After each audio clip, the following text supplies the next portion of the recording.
Well, if you've missed them, you need to, I'll put cards up, maybe not now, maybe later. Sometime I'm going to put a card up to go back and take a look at the two massive businesses, potential businesses that Tesla has that nobody even thinks about: distributed energy and distributed compute on the inference side.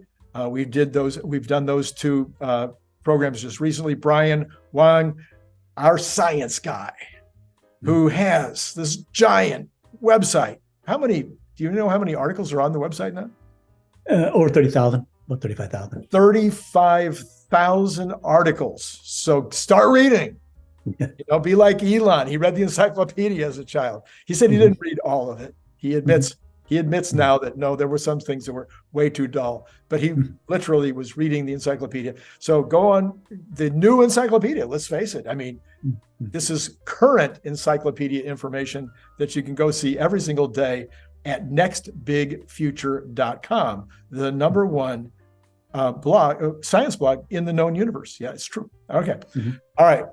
Now we want to talk about, Brian, hybrids. Yes. So in 2 weeks' time, we've had this massive shift in the automotive industry. Nobody's talking. I mean, everybody's talking about it, but nobody's talking about what a massive shift has taken place. I mean, this is crazy time. And yeah, there's some headlines, but 2 weeks ago, every car company in the world is going to be 100% EVs by 2030, 2035, 2040, whatever. They're all making the shift as fast as they can possibly make it. And, plug-in hybrids and regular hybrids are an afterthought. They're like, oh, well, they'll just fade away in time. And, they're not a big deal. And, why do we even include them in the stats? And all of a sudden, General Motors says, oh, we're going to go really heavy duty into hybrids. And Ford says, yeah, us too. And Volkswagen says, yeah. And Toyota says, well, we've been telling you that for years, that's where the business is. And we're going to make a big push on. And then the headlines started coming in. And so Car and Driver named a hybrid the car of the year. Right. How did they know? How did they have that ready to go? Oh, they must have had some advanced knowledge. And I think they're always going to pick it anyway. I think.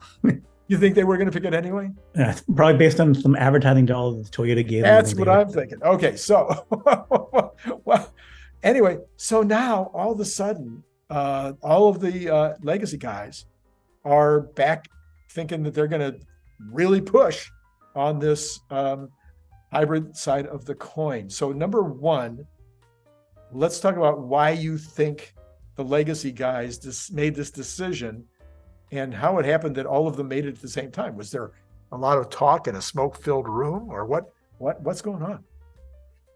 I think it's that they've found that going to all battery electric is too hard for them, and that if Tesla's only making 10-15% margin instead of 30%, that them losing $30,000 per vehicle with negative 50% or negative 100% margin was too painful, and that even if they were trying to push it, then they couldn't get there.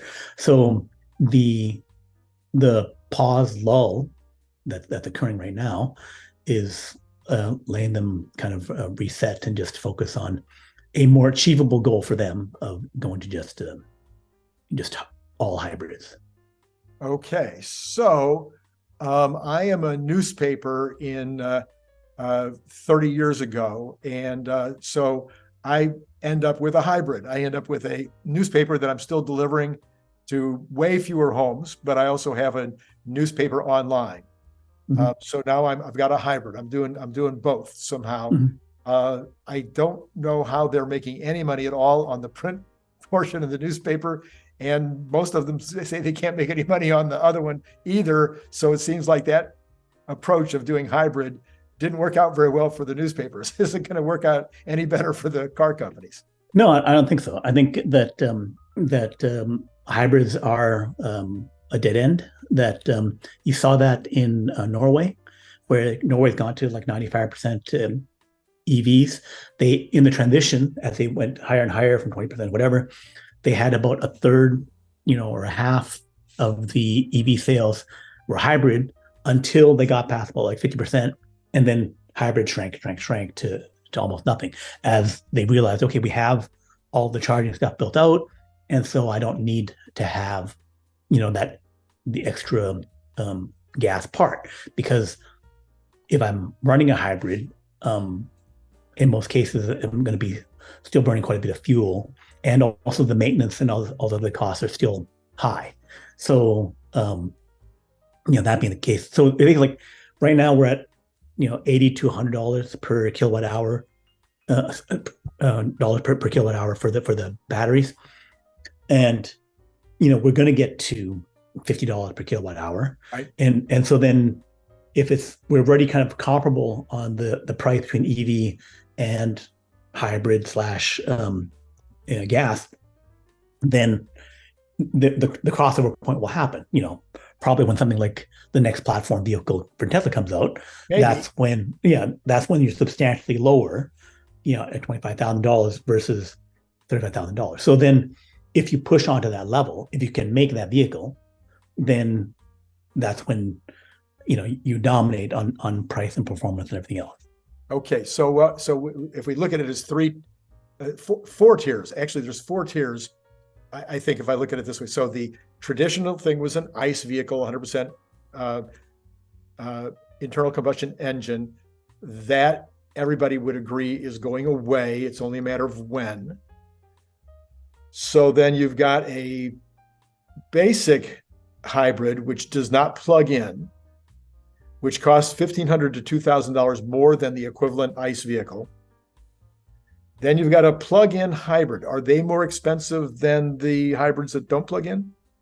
Yeah, I think so. Just a little bit more expensive because you've got the addition of a charge port and all that kind of stuff going on. Right. Okay. So they're a little bit more. And then you've got the full BEV, 100% electric, which right now is probably sticker price right in there. Right. At least the Tesla is. Maybe not a Tesla and a BYD for sure are right in that category in terms of sticker and going down. So then you're proposing that when it is literally less, when it's clearly less, and there's no range anxiety, you're saying that's the other biggie, is that people might buy a hybrid because they're like, oh, I got to have that engine to back me up. So is that kind of where you're coming from? Well, it's also that the SUVs, the large pickup trucks, like we have some Rivian 50,000 like that, but we have 5 million, 6 million large SUVs and large pickup trucks, and I say maybe even 10 million, right? So those bigger vehicles, 50% more weight than a regular car.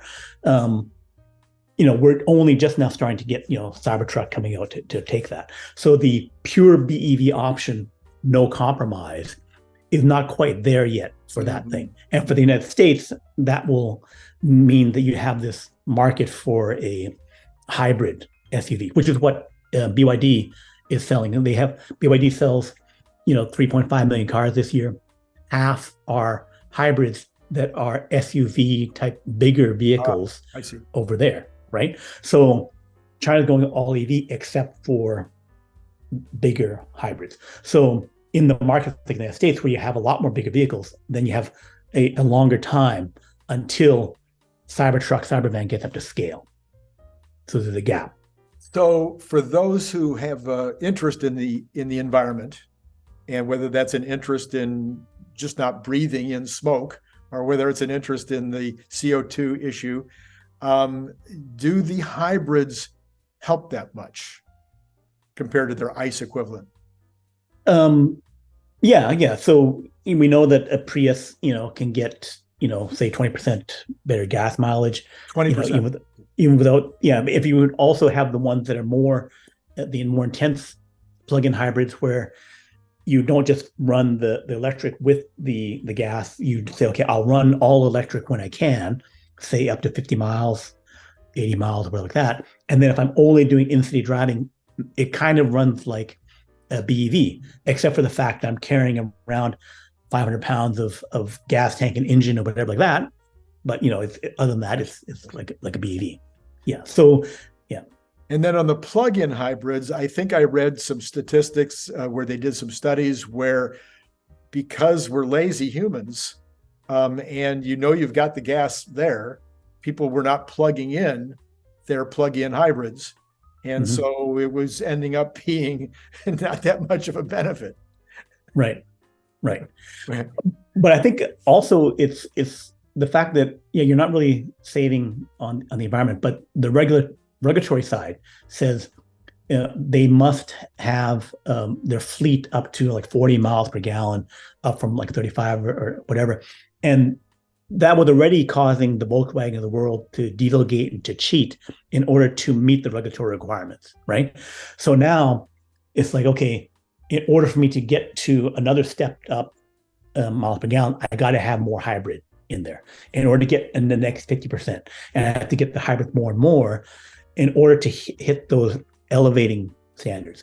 In order to not get completely forced out of the market, where it's like you're below that level, below a level you pay tax credits and stuff like that. Yeah. Now you're way below, and now you're blocked out because you hit some other cliff of a regulatory cliff, which is, I think, happening in China. China's saying, you don't meet this standard, you cannot sell cars, right, which is forcing a lot of ICE cars to not go unsold, and then say, okay, now you got to go fully electric. It's just the regulatory wall and how hard that is. And then in the United States, the $7,500 tax credit also applies to hybrids, not just full BEVs. And I assume that's both the traditional hybrid and the plug-ins both get that $7,500. Yeah, nice little corruption thing. But yes, that's how it works. Yeah. So therefore, okay. So now it starts to make a little more sense to me as to why the car companies might see this as a way to transition themselves. But the transition, I think, is I'm trying to think back about other transitions, like the flip phone to the smartphone. No, there were no hybrids there. Right. What about regular cameras, the digital cameras? Yeah. No hybrids. No, I think it was. I think there was some kind of like Polaroid thing that did a digital and film thing. And then I think there may have been also like Betamax and VHS combined things. So there were people that did that kind of stuff, like CD and whatever. So there were hybrid stuff that were all spectacular failures. Okay. Well, Brian, thank you for enlightening us yet again. I feel so much smarter now after I talk to you. If you really want to feel smarter, you'll go over to his blog, nextbigfuture.com, because it is, again, I said it in the beginning, I'll say it again now. It is the #1 science blog in the known universe. Now, by the way, quick thing. On Monday, I think there will be a Twitter space, and I'll try and announce it on my site, where I'll be talking with, I think, Sam Corris of ARC about SpaceX and what might have happened on Saturday and other investing in SpaceX. So, and well, there's also Space Ventures is a fund that's help people invest into SpaceX and other space startups.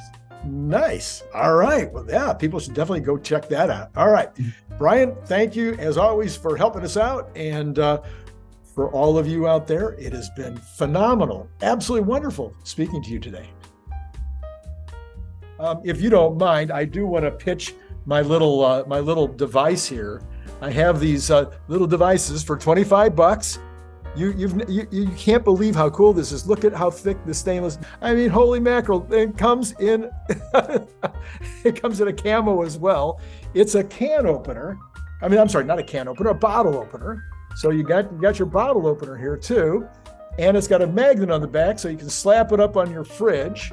I mean, is this good or what? So anyway, you just send $25 to my PayPal account. It's down in the information below. Just click on there. You can send it 20. Now, if you're out of the country, I got to charge you an extra $20 for freight. So, or if you join my Patreon, I'll give you one at the $10 level. I'll give you one for free. Click the link below to get your paperback, Kindle, or audiobook now.